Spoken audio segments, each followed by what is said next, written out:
2026ஆம் ஆண்டு ஒரு மிகப்பெரிய எதிர்பார்ப்பில் இருக்கிறவர்களில் நீங்கள் தான் முதன்மையானவர்.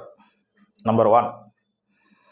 காரணம் என்ன அப்படின்னு கேட்டிங்கன்னா, கிட்டத்தட்ட 8.25 ஆண்டுகள், 7.5 ஆண்டுகள் அல்ல, 8.25 ஆண்டுகள் 7.5 சனியை சந்தித்து சனி பகவானுடைய மிகப்பெரிய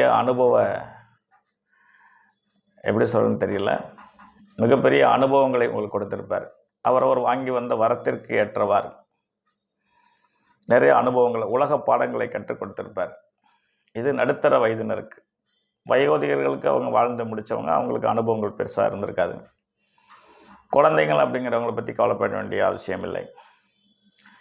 பள்ளி பருவத்தில் இருக்கிறவங்களுக்கு நல்லா படிக்கிறவங்களுக்கு ரொம்ப கஷ்டமான ஒரு காலம்னு சொல்லி ஏற்கனவே நான் பதிவு பண்ணியிருக்கேன். ரொம்ப கவனமாக இறுதி ஆண்டு பரீட்சையை எழுத வேண்டும் அப்படின்னு சொல்லியிருக்கேன். இறுதி ஆண்டு பரீட்சை, 10ஆம் வகுப்பு பரீட்சை, 12ஆம் வகுப்பு பரீட்சை, அதாவது முழாண்டு பரீட்சை ரொம்ப கவனமாக சிரத்தையுடன் படிக்க வேண்டும் அப்படின்னு சொல்லியிருக்கேன். ஏன்னா இவங்கெல்லாம் அடுத்த கட்டத்தை நோக்கி பயணிக்கக்கூடியவர்கள். இந்த மகர ராசியில் 10ஆம் ஆண்டு எழுதி முடிச்சிட்டாங்க, நல்ல மார்க்கை வாங்கிட்டாங்கன்னா அவங்க வாழ்க்கையில் கிட்டத்தட்ட ஒரு 22 ஆண்டுகளுக்கு வர மாட்டார். அவங்க போயிட்டே இருக்கலாம். மிகப்பெரிய வெற்றி தான். +2 முடிக்கிறவங்க காலேஜ் லைஃப்பில் ஏழரை சனி டிஸ்டர்பன்ஸ் இருக்காது. அவங்களும் மிகப்பெரிய வெற்றி தான். காலேஜ் ஃபைனல் இயர் முடிச்சுட்டு வேலைக்காக முயற்சி பண்ணுறவங்களும் வெற்றி பெற்றுவாங்க. காரணம் இவருடைய இறுதி ஆண்டின் காரணமாக. 2026ஆம் ஆண்டு மார்ச் 6ஆம் தேதி திருநள்ளாறில் சனி பெயர்ச்சி மகர ராசியிடம் இருந்து விடை பெற்று மேச ராசியை தொடர்பு கொள்வார். அதாவது மேச ராசி நேயர்களுக்கு 7.5 சனியாக ஆரம்பம், மகர ராசி நேயர்களுக்கு 7.5 சனி என்பது முடிவு.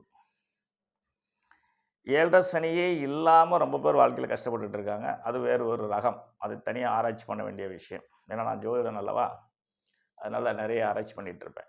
7.5 சனியே இல்லாமல் வாழ்க்கை பூரா கஷ்டப்படணும் இருக்கான். 7.5 சனி நடந்தும் கோடீஸ்வரனாக இருந்தவனும் இருக்கான். நடுத்தரப்பட்ட வாழ்க்கை வாழ்ந்தவனும் இருக்காங்க. ரொம்ப எச்சரிக்கையான ஒரு அனுபவத்தை நான் மகர ராசி நேயர்களுக்கு தெரியப்படுத்த இருக்கிறேன். 2026ஆம் ஆண்டு சிறந்த ஆண்டாக இருக்கும் என்பது சனி பகவான் உங்களை விட்டு விலகுகிறார் என்பது மட்டும்தான். அடுத்த குரு பயிற்சியும் சாதகமாக இருக்கிறது, அது அடுத்த வினாடியில் சொல்கிறேன்.